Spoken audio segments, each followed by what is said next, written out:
Good morning, UAE. Good morning, Dubai. My name is Saf Buxy, and I'm here live from the UK. Um, I should be there on stage, but hey, it's one of those things. I tested positive for COVID the day before I was just about to travel, and that's the way the universe went. I couldn't be there personally, but we've got to embrace support and challenge, and I'm here with you today. And I have absolutely so much gratitude right now. I feel excited.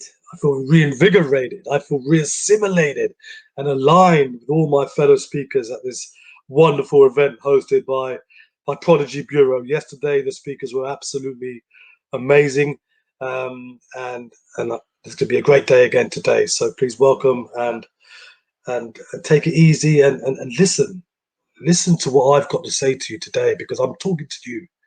I'm talking to you from my heart, from love, and as authentic as possible as I can be, because we share the same love. We share the love of connection. We share the love of healing. We share the love for change. And of course, there's Love Charmaine. How can I forget Love Charmaine, who has given me this wonderful, wonderful opportunity and platform to use my voice for the voiceless, and to share my message of hope. My book, Out of the Madness, A Message of Hope.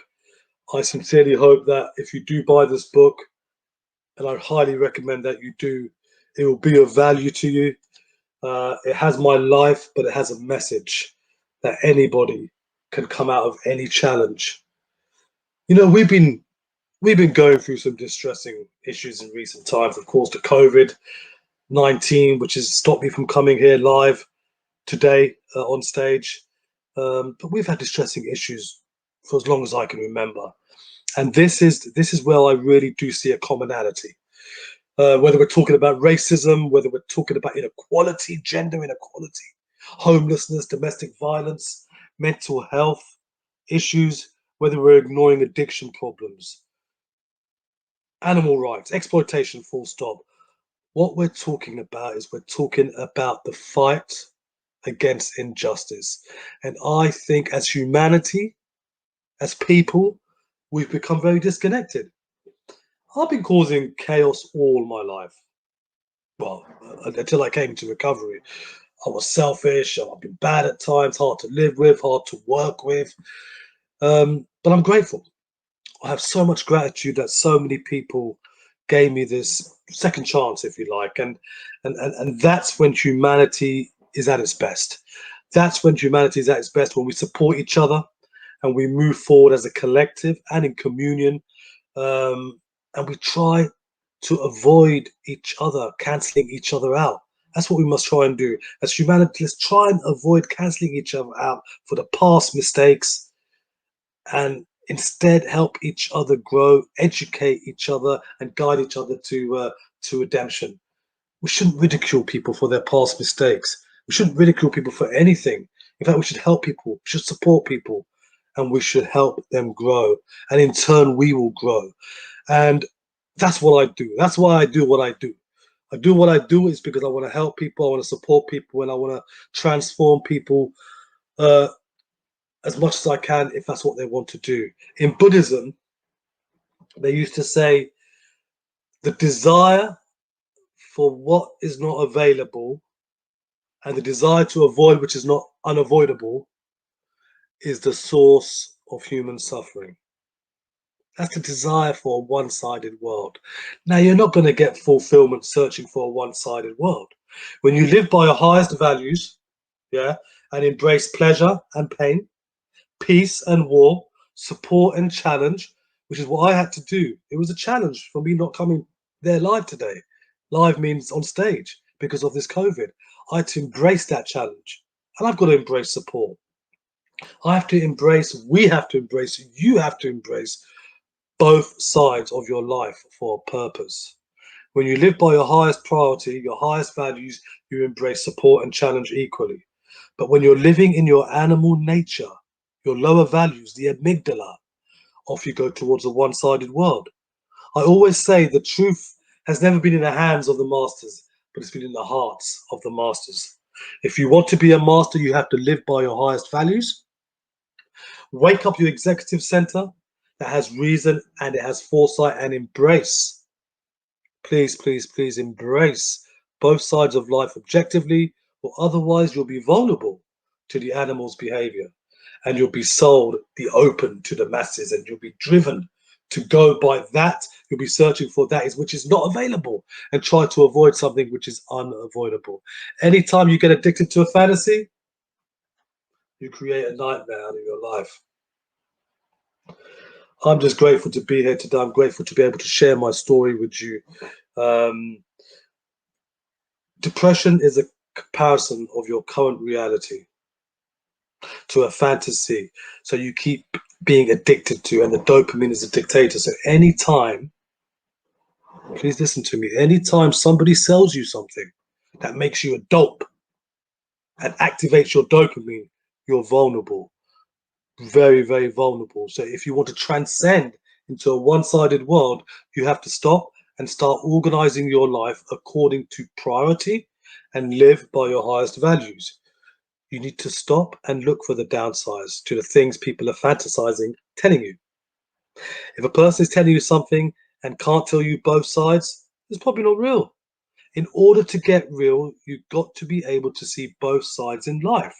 If you look carefully enough, you've had events in your life, yeah, that you thought were terrible, in a day, a week, a month, a year, 5 years down the line, you said, thank God that occurred. It actually served me in some way. And then you found things that you thought were all fantastic, all terrific, all gravy, all hunky-dory. And in a day, a week, a month, a year, 5 years down the line, you said to yourself, wow, there were some terrible, terrible sins in that. Nature forces you to get balanced. It tries to teach you both sides. In fact, if you look at your life, some of the challenges in your life today or whatever is what made you grow. And some of the fantasies are actually what kept you juvenile. Don't be vulnerable to the idea being sold that you're going to have health without disease, because history has proven otherwise. All around you, the evidence is there. We have to really be ignorant to avoid seeing the obvious evidence. There's still conflict in the world. There's not peace without war. There's not happiness without sad. This is $1 billion business, and depression. There's not health without disease. We've got hospital systems that are giant. Yeah. We've got casinos that are giant. Almost, if you look carefully, in all the biggest organizations, the world, the theological organizations, the sociological, political organizations, the healthcare system, they're all selling those things. And they are the largest organizations, feeding the fantasy and taking advantage of the people who are not wise. And if you want to be accountable, you want to be organized in your life, understand that there are two sides. The magnificent way of life is truly greater than any fantasy. So if you want to ground yourself and embrace the two sides of life, you won't set fantasies or create nightmares. You will be empowered, and you'll do something amazing with planet Earth. And that's amazing. This is transformation. Not a positive or negative. You have too many people speaking positive, this, that, bang, boom, bang. It's fine. I'm not against that, but acknowledge the downsides. There's no prey without a predator. There's no predator without prey. No good without bad, no bad without good. If you want to be caught in the animal cage, searching for something which is not available, trying to avoid what is not avoidable, you'll be allowing your dopamine to run your life. Anecdotal experiences, guys, of course, yeah, it's respective. Yeah, I'm a firm believer that a lesson lived is a lesson learned. Through the tumultuousness of my life, I have ascertained a certain comprehension of addiction, a certain comprehension of trauma, a certain comprehension of mental health, a certain comprehension of psychological damage that adoption can cause. And this can't be taught. This can't be read. Thus, this conceivably gives me, I think, the authority to share my experience in the hope of helping others. I'm a recovered addict. I was a victim of abuse, a victim of trauma, an adoptee. Um, I've I've had chaos. I've had trauma all my life. I've been around trauma. I've been around drugs, alcohol. I've done things that most people in their lifetimes don't do. But today I am a recovered addict, as I said.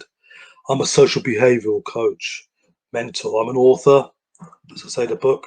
Get it. It could be for you. It really could. A professional speaker, addiction psychologist. I host my own show on radio. I have a show on Sky TV UK where I'm a host of a chat show called Men's Talk. Um, I'm now a doctor. I'm Dr. Saf Buxy. I mean, from drug addict to doctor, it's possible. You can come out of anything. I had a 33-year addiction, but above all of this, I'm a survivor, and you too can survive. My mission is to give you or anyone who's suffering a message of hope and help you transform your life in a peaceful and in a powerful way. Of course, in a way that's congruent to your values, to your highest priority values. I offer gifted individuals, I can offer gifted individuals an authentic path to personal development and serenity. I will guide you to experience an abundant life filled with self love. I will guide you to experience an abundant life filled with integrity and, of course, in alignment with your priority values, your genius priority system, your GPS. I will inspire you to discover your self worth and empower you to realize your dreams. There's no telos to my journey, but I simply hope that if I can help just one of you or all of you become mentally, emotionally, and physically free along the way, so you too can become survivors, and so you too can overcome and thrive in the face of adversity. I find it enormously helpful to talk about my trauma, my mental health, my addiction, and my subsequent recovery. And my philosophy is that if I can spare anyone, from going down the path that I went down, that everything I do will be worth it. That I'm by no means asserting that I'm an omnipotent being that can transform the indomitable, but I'm someone who knows. I'm someone who knows and understands how to rebuild a life, even if there's seemingly no way back. I've worked in the prison service as a drug and alcohol practitioner. I've worked with murderers. I've worked with people who've done some horrific crimes, and I have transformed their lives. They've come out of jail a different person. I work with people in the community, people who are suffering in addiction, people who are suffering in trauma, people who have experienced trauma. I work with them. I've worked in groups of people with businesses. I've worked with people who are trying with companies who want their staff to be empowered, who want their staff to be successful in what they do. I've brought them from zero commission to 60, 70% commission. I have a 90% success rate, and I want to get as high as possible and higher than that. Addiction does not discriminate, and it comes in many forms. It's not just about drugs and substance misuse, alcoholism. You've got shopping, you've got mobile phones, that take over your life. You've got gambling, pornography, sex addiction. Many people have this preconceived impression of an addict to be unaspiring and an apathetic person, maybe someone of pitiable hygiene, don't smell too good, whose life solely revolves around their addiction. Now, I can subscribe to some of that, but addiction, it is debilitating and it is all times consuming, but the stereotype of what an addict is should be dispelled. Yeah, should be dispelled because it can get anyone. I myself was born in a very dysfunctional family. Like I said, I was adopted at birth by a wonderful middle class family.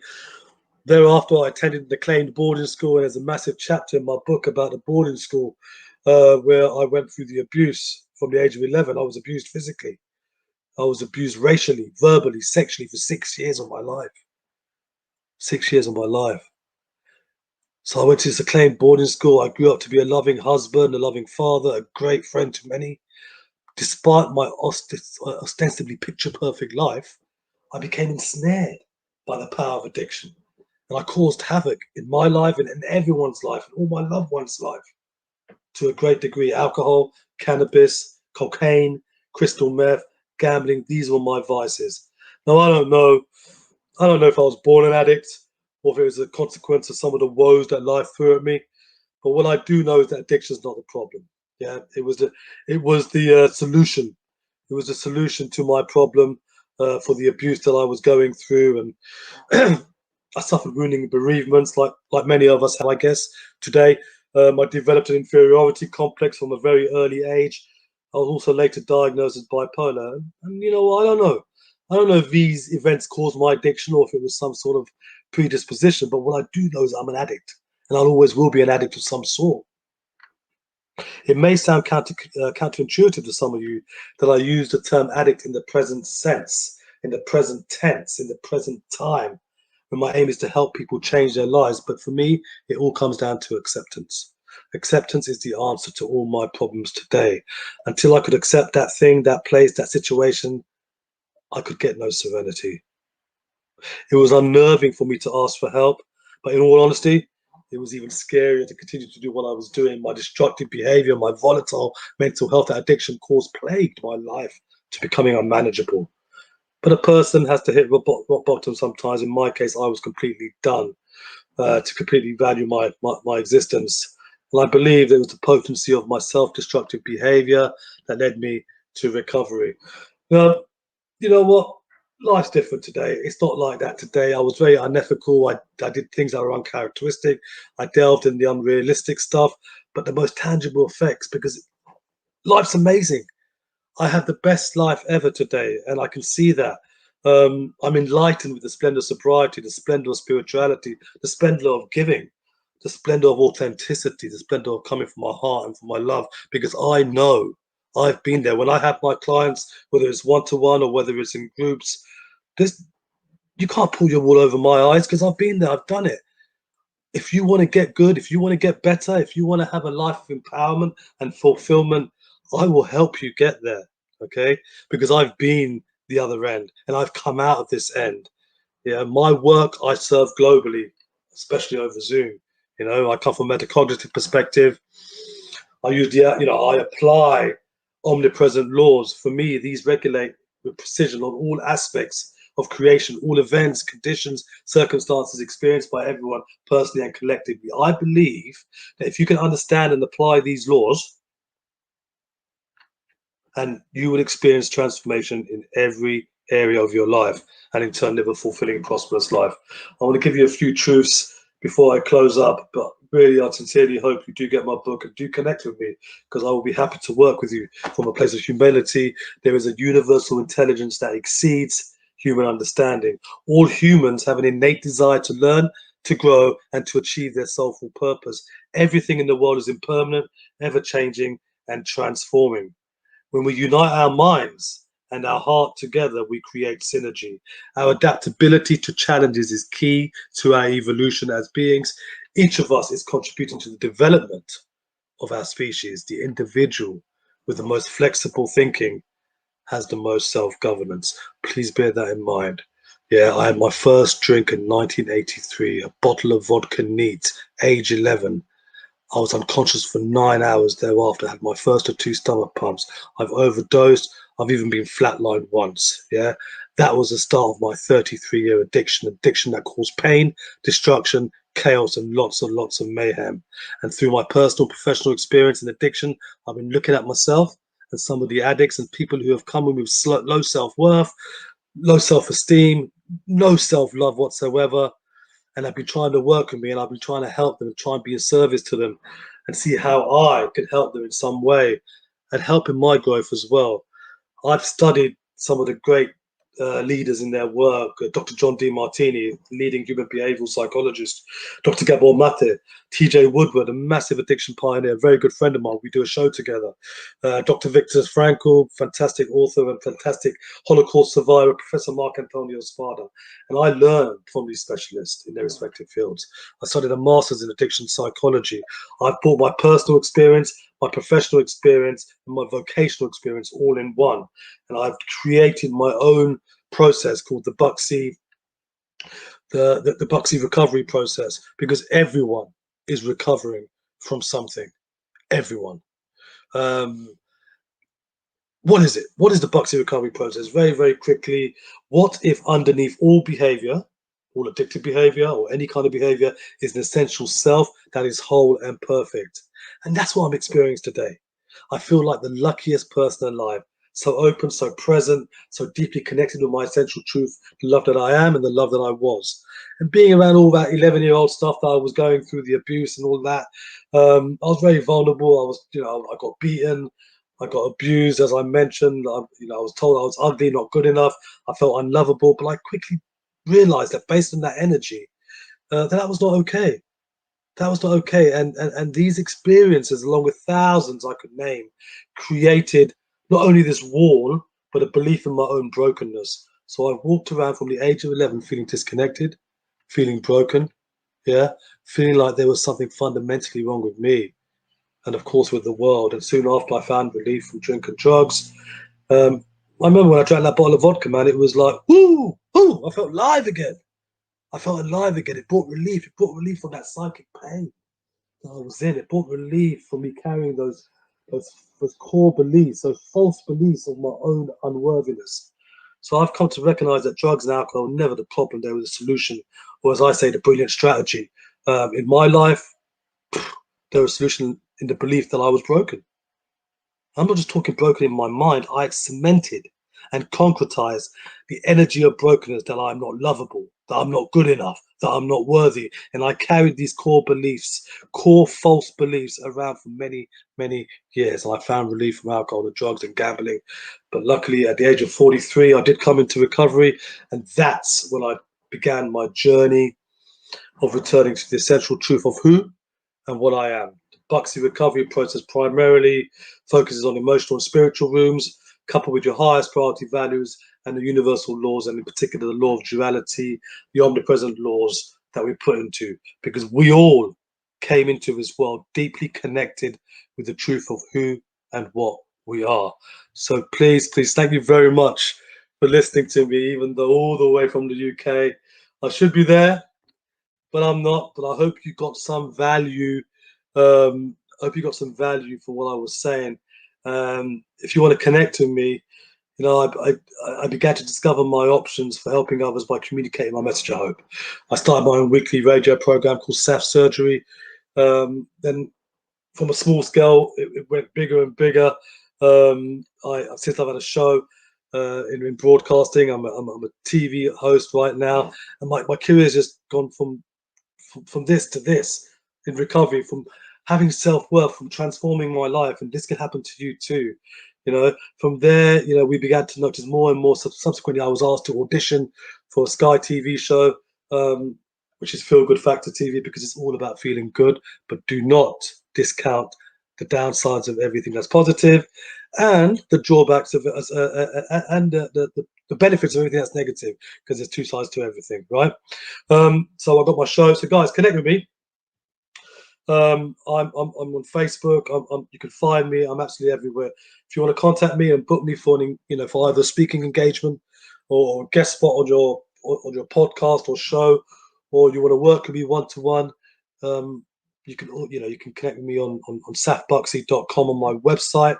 I also, of course, do group work. I've got some workshops happening in May. So if you are interested, please contact Dr. Tanya, who's in the room. We did an amazing talk yesterday. Fantastic. Please see Dr. Tanya. Give her your name and your email address, and she will give you the necessary information. It's been a pleasure to be with you. Enjoy the rest of the conference. Thank you very much. My last words are: there's two sides to everything. Look at both sides, and don't be sold the fantasy of a one-sided world. You can get through this. Thank you very much. God bless. Peace.